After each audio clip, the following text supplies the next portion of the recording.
Mr. Abhay Thakur, Indian High Commissioner to Nigeria, says unlike many sectors which suffered during the coronavirus pandemic, trade levels between Nigeria and India continue to remain strong, steady, and even grew. Thakur disclosed this during the commemoration of the 74th independence of India in Abuja. According to Thakur, the growing trade relations between India and Nigeria is a strong pointer to the resilience of the great bilateral and economic ties between the two countries. There is, of course, constant discussion on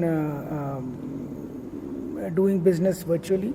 There is a lot of interaction happening between Abuja Chamber, Lagos Chamber, Nasima and Indian business chambers, which was not happening before. It is new. What is new is that our, despite the challenges, our trade levels have remained quite steady.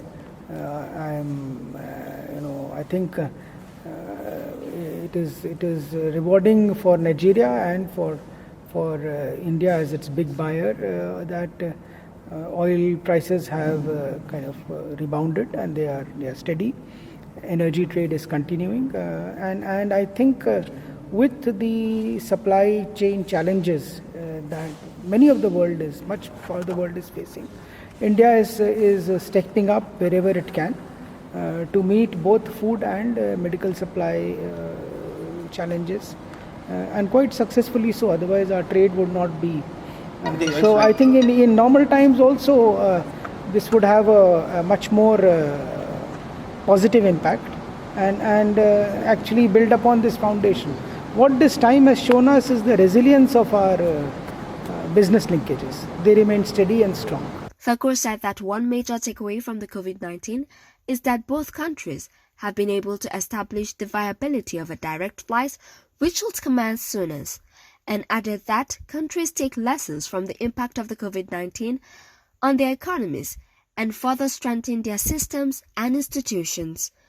The High Commissioner maintained that India had strengthened its traditional medicine system, including yoga, and urged African countries to take advantage of its traditional herbs, which it has in abundance. And in fact, one of the takeaways is an international flight has been found to be more viable by airlines on both sides, including in particular Air Peace. So we hope direct flights can resume.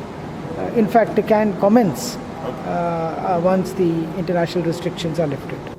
One of the key things that have been done by a lot of Indian institutions is very low cost testing kits, for example in educational institutions like IITs, where just for a few hundred rupees a test can be conducted on every student.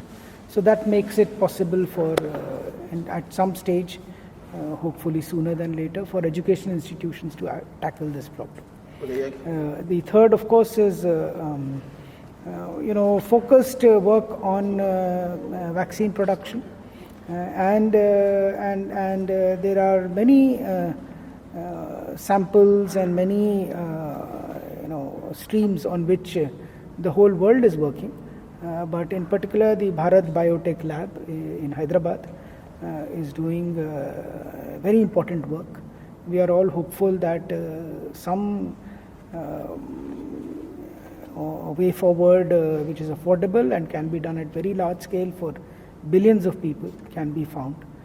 So I think with this multi-pronged approach, and also testing is on a high in India. We have also found of late, particularly in Delhi, that a number of population that was tested, a good number appear to have developed antibodies.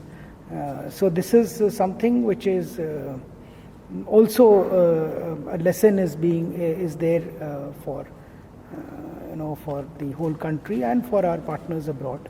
The independence celebration, which was low-key, was attended by few Indian nationals in Nigeria observing strict COVID-19 guidelines.